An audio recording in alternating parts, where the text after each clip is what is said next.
चलिए साथियों, मैं हूं सौरभ पंड्या और आप देख रहे हैं एसपी डिजिटल क्लासेस। यहां मैं आपके लिए लेके आया हूं रीट मेंस के लिए सूचना तकनीकी। जैसा कि आप सबको पता है कि ये इसमें आपके 5 प्रश्न आएंगे 10 अंक की, जिसका अंक भार 10 अंक का होगा। मोटे तौर पे देखा जाए तो इस पे आपके 4 टॉपिक कवर होंगे: सूचना प्रौद्योगिकी के आधार, सूचना प्रौद्योगिकी के उपकरण, सूचना प्रौद्योगिकी के अनुप्रयोग और सूचना प्रौद्योगिकी के सामाजिक प्रभाव। हालांकि इसका अगर सिलेबस देखा जाए तो बहुत वास्ट है। आप इसमें जितना पढ़ोगे उतना कम है और बहुत गहराई में दिया हुआ है। पर मैं चाहता हूं कि आप किसी भी बुक्स या कोई भी ऑनलाइन क्लासेस जिसमें बहुत डीप या बहुत गहराई में दिया हुआ है उसको फॉलो ना करके मैं जो यहाँ पे बता रहा हूँ टॉपिक वाइज और क्वेश्चन बेस वही क्लास आप देखें, ताकि जिससे आपका टाइम वेस्ट नहीं हो। मैं नहीं चाहता कि आप अपना मेन सब्जेक्ट जैसे कि साइंस मैथ्स वगैरह है या किसी के एसएस है वो छोड़ के आप इसमें ज्यादा अपना टाइम वेस्ट करो या टाइम लगाओ, क्योंकि इसमें मोटे तौर पे 5 क्वेश्चन ही आएंगे आपके 10 अंक के। तो आपको इतना ही पढ़ना है जितना आपके सिलेबस में है और जो आपके एग्जाम के पॉइंट ऑफ व्यू से मेन इंपॉर्टेंट है। इसके लिए मैं आपको टॉपिक वाइज उसकी डेफिनेशन बताऊंगा, क्वेश्चन आंसर बताऊंगा, या फिर जो भी आपके पिछले एग्जामों में क्वेश्चंस वगैरह आए हुए हैं एमसीक्यू बेस, वो आपको यहाँ पे मैं आसानी से बताऊंगा जिससे आपको याद हो सके उस चीज को। ठीक है। और दूसरी चीज ये है कि आपके जैसे कि ये सूचना प्रौद्योगिकी के आधार जो बेस है इसमें से आपके 1-2 क्वेश्चन आ सकते हैं। मेन जो आपका टॉपिक है सूचना प्रौद्योगिकी के उपकरण, इसमें से आप मान के चलो कि आपके 2 क्वेश्चन आसानी से आ जाएंगे। इस टॉपिक को अपन थोड़ा अच्छे से पढ़ेंगे। फिर अनुप्रयोग, उसके भी क्वेश्चन आ सकते हैं, तो 1 क्वेश्चन आ सकता है इसका, और सामाजिक प्रभाव में भी 1 क्वेश्चन आ सकता है। तो कुल मिला के यही बात है कि आपके 5 या 6 क्लास में मैं आपको ये सारी चीजें कंप्लीट कराने का प्रयास करूंगा। बाकी मैं एमसीक्यू चलाऊंगा जो आपके एग्जाम के पॉइंट ऑफ व्यू से काफी इंपॉर्टेंट होंगे और अब इनको आसानी से आप अपने एग्जाम में कर सकते हो। मैं चाहता हूं आपके 5 क्वेश्चन सही हो, 10 अंक आ जाए। हाँ, बहुत सारे बच्चे ये भी करते हैं कि इस सिलेबस को छोड़ देते हैं। 5 क्वेश्चन के लिए क्यों इतना पढ़े, क्या ऐसा करें? पर ये थोड़ी सी लापरवाही मानूंगा मैं, क्योंकि क्या होता है कि फाइनल सिलेक्शन में 1 या 2 अंकों से आप रह जाते हैं। बहुत सारे बच्चे हैं जो 1-2 अंकों से रह जाते हैं। उनके लिए अगर वो थोड़ा भी ये क्लास देख ले, 5 या 6 क्लास में मैं कंप्लीट कराऊंगा तो उनके लिए बहुत बेनिफिट होगा। उनके आसानी से 4 या 5 क्वेश्चन आप आसानी से कर सकते हो और अंक ला सकते हो। इस तरीके से मैं आपको बताने का प्रयास करूंगा। तो उड़ान का मजा तो तब है जब आसमान भी कह दे कि तू रुकने वाला नहीं है। चलिए इसी लाइन के साथ शुरू करते हैं अपन आज का सेशन। तो सबसे पहले हम देखते हैं कि सूचना प्रौद्योगिकी, आपका जो फर्स्ट टॉपिक है सूचना प्रौद्योगिकी के आधार, मतलब इसका बेस क्या है। बेस के बिना तो कुछ होगा ही नहीं।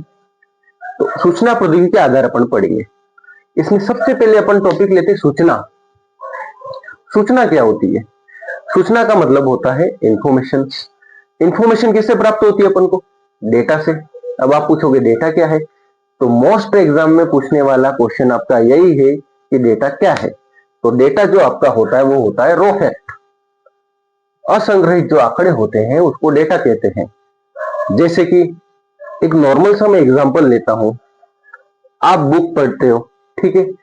बुक के अंदर क्या होता है कि बहुत सारे पेज होते हैं, उसको मान लीजिए आप डेटा है, ठीक है। उस डेटा को पढ़ते पढ़ते क्या होता है, वो पूरी बुक आप पढ़ लेते हो, तो उससे क्या मिलती है? उस बुक के बारे में आपको क्या मिलती है? जानकारी मिलती है। जानकारी क्या होगी? इंफॉर्मेशन हो गई, ये बुक किस टाइप की है, ठीक है। और उस बुक से जो जानकारी मिली उसको आप अपने रियल लाइफ में यूज करते हो, तो वो क्या हो गया? वो हो गया आपका ज्ञान, ठीक है। नॉर्मल सा अपन एग्जांपल ले डेली रूटीन के हिसाब से, तो जैसे पिज्जा है। पिज्जा कैसे बनाते हैं? कैसे बनाते हैं वो क्या किया अपन ने?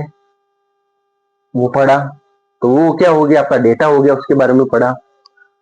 उसको बनाने के लिए आपने सारी सामग्री इकट्ठी कर दी, वेल डिफाइन कर लिया उस चीज को, तो वो आपकी जानकारी होगी सारी कि मैंने इसको बनाने के लिए ये कर दिया, ठीक है। और उसको बना दिया तो वो क्या हो गया? आपका ज्ञान हो गया, ठीक है। ये 3 चीजें हैं। तो ये आपके बहुत ही इंपॉर्टेंट टॉपिक है कि डेटा और इंफॉर्मेशन में क्या अंतर है। तो डेटा जो होता है वो आपका रॉ फैक्ट होता है, असंग्रहित आंकड़ा होता है। जैसे कोई क्लास है, उसमें कोई भी स्टूडेंट है तो उसके जो माता पिता ये सारी चीजें आ गई, वो उसका आंकड़ा हो गया, ठीक है। और उस बच्चे के बारे में, पर्टिकुलर बच्चे के बारे में सारी चीजें एक रो में या एक पंक्ति में आ गई कि भाई ये बच्चे का नाम है, ये उसके पिता का नाम है, ये माता का नाम है, ये उससे रिलेटेड उसका एड्रेस है, ये सारी चीजें आ गई कि ये जानकारी होगी उसके बारे में, वो इन्फॉर्मेशन हो गई। अपन अब पढ़ते हैं सूचना प्रौद्योगिकी। सूचना आपको पता चल गया।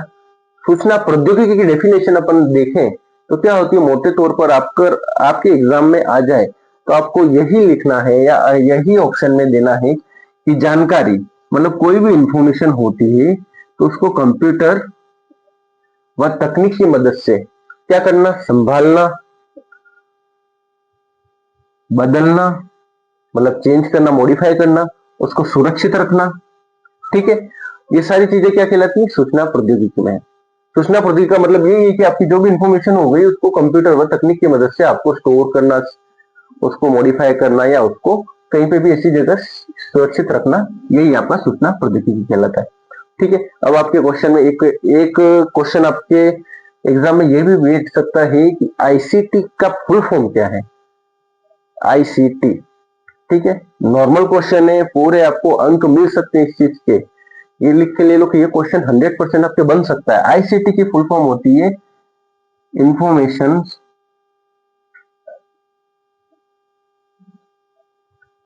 एंड कम्युनिकेशन टेक्नोलॉजी, ठीक है, फुल फॉर्म होती है। अब आईसीटी की डेफिनेशन क्या है, जैसे मैंने सूचना प्रौद्योगिकी बता दिया आपको, वही चीज है कि सूचना प्लस संचार, संचार आप समझते ही हो, कम्युनिकेशन, किसी भी चीज को अपन एक जगह से दूसरी जगह भेजते हैं उसको क्या बोलते हैं, अपन कम्युनिकेशन बोलते हैं, ठीक है। और किसकी सहायता से बोलते हैं, तकनीक की सहायता से बोलते हैं। तकनीक की हेल्प से अपन एक जगह से दूसरी जगह इसको भेजते हैं, ये कहलाता है अपना आईसीटी। अब आईसीटी अपना रियल वर्ल्ड में, रियल लाइफ में कहाँ यूज आ रहा है, जैसे मैं आपको पढ़ा रहा हूँ यहाँ पे ऑनलाइन क्लास के जरिए, ये एक टाइप से आईसीटी हो गया। मैं सूचना आपको दे रहा हूँ, इंफॉर्मेशन दे रहा हूँ, आप घर बैठे देख रहे हैं इस चीज को। और क्या हो गया, और आपके डिजिटल क्लासरूम वगैरह हो गए जो भी होते हैं, ठीक है। ये सारी चीजें किसमें आ जाती है, आईसीटी में आ जाती है, ठीक है। इसको किस तरीके से दे सकते हैं, कंप्यूटर की हेल्प से आप दे सकते हैं, इंटरनेट तो चाहिए ही होगा, फिर मोबाइल या फिर डिजिटल सोर्स के जरिए आप इसको दे सकते हैं। एक जगह से दूसरी जगह पर जो भी सूचना होती है उसको स्थानांतरित की जाती है, व्यापार को देखते हुए, उद्योग को देखते हुए, उसको आईसीटी कहा जाता है। बस इतना ही याद रखना है, आपको इसकी गहराई में नहीं जाना है, आपको ये भी नहीं जानना है कि ये क्या है, क्यों है, कैसे है। आपको बस अभी एग्जाम के पॉइंट ऑफ व्यू से जितना मैं पढ़ा रहा हूँ उतना ही पढ़ना है। मैं इससे रिलेटेड जो क्वेश्चन करा रहा हूँ वो आपको एक बार देख लेना है, और आप नोट्स की चिंता बिल्कुल भी मत कीजिए। आपको मैं इसकी पीडीएफ या नोट्स जो भी मेरे पास अवेलेबल होगा मैं आपको उपलब्ध करा दूंगा, जो आपके एग्जाम के पॉइंट ऑफ व्यू से इंपॉर्टेंट होगा। साथियों, आईसीटी के बारे में मैंने आपको बता ही दिया है, इंफॉर्मेशन एंड कम्युनिकेशन टेक्नोलॉजी, जिससे सूचनाओं का आदान प्रदान होता है किसी मीडियम के जरिए, व्यापार को दृष्टिगत रखते हुए होता हो तो उसको आईसीटी की श्रेणी में दिया गया है। पहले के जमाने में अपन बात कर रहे हैं तो पहले सूचनाएं कैसे एक जगह से दूसरी जगह जाती थी, पत्र पत्रिकाओं द्वारा जाती थी, वार्तालाप संवाद द्वारा जाती थी, और मानचित्र या कहीं पे भी खेल तमाशे वगैरह होते थे उसके जरिए एक जगह से दूसरी जगह सूचनाओं का आदान प्रदान होता था। लेकिन आधुनिक जमाने में जैसे कि अपन को सूचना ब्रॉडकास्ट तरीके से बहुत तेजी से फैलानी हो, बहुत वाइडली फैलानी हो, तो अपन क्या यूज करते हैं, सॉफ्टवेयर यूज करते हैं, हार्डवेयर यूज करते हैं और इंटरनेट यूज करते हैं। इसके जरिए क्या होता है कि सूचनाएं एक जगह से दूसरी जगह इजीली ट्रांसफर हो जाती है, ठीक है।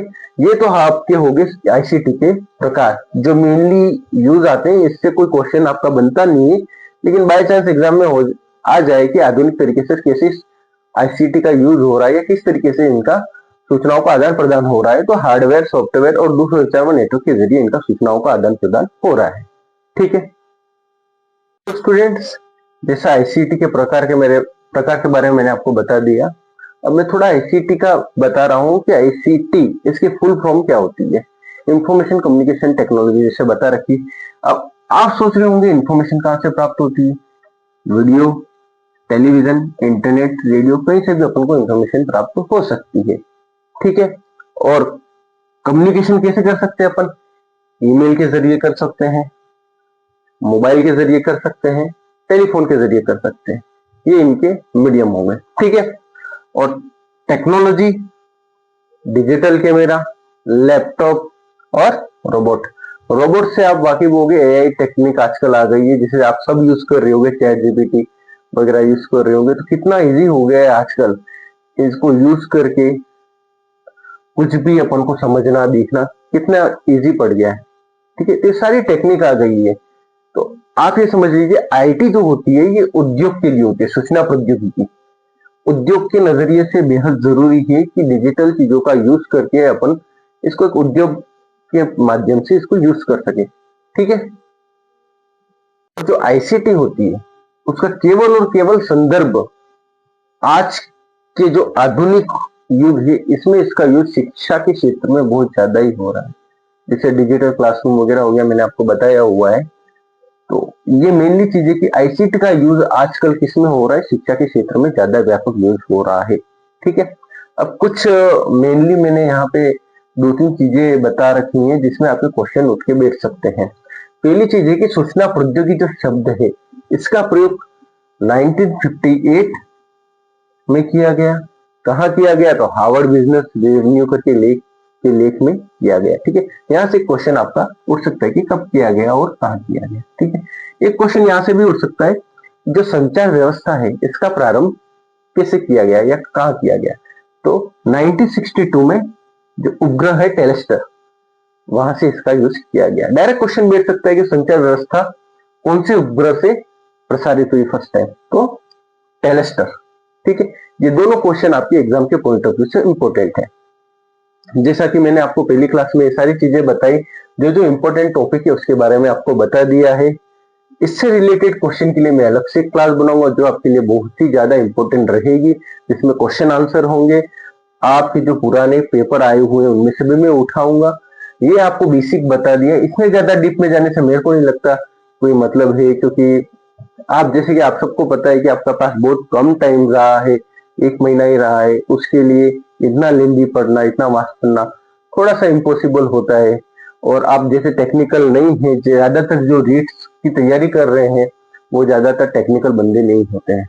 जो स्टूडेंट है वो टेक्निकल नहीं है, तो उनके लिए थोड़ी टेक्निकल चीजें याद रखना थोड़ा सा मुश्किल होता है। तो मेरा प्रयास यही रहेगा कि मैं वही चीजें बताऊं जो आपके एग्जाम के पॉइंट ऑफ व्यू से इंपॉर्टेंट हो।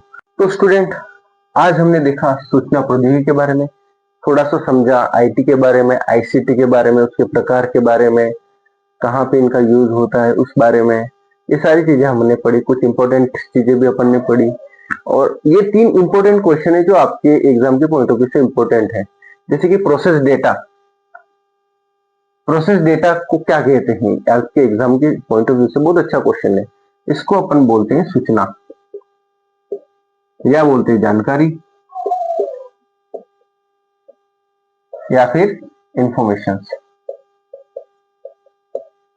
ऐसे क्वेश्चन बहुत बनने के चांस रहते हैं।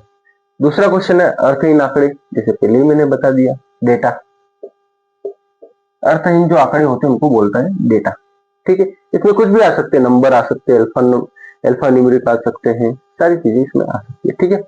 और तीसरा है, तो दोस्तों सूचना का जो व्यापक उपयोग होता है इसको अपन क्या बोलते हैं? ज्ञान, नॉलेज।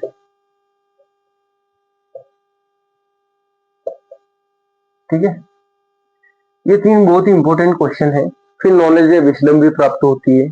ये हालांकि इतना इंपॉर्टेंट नहीं है, पर ये 3 क्वेश्चन बहुत ही ज्यादा इंपॉर्टेंट है आपके एग्जाम के पॉइंट ऑफ व्यू से।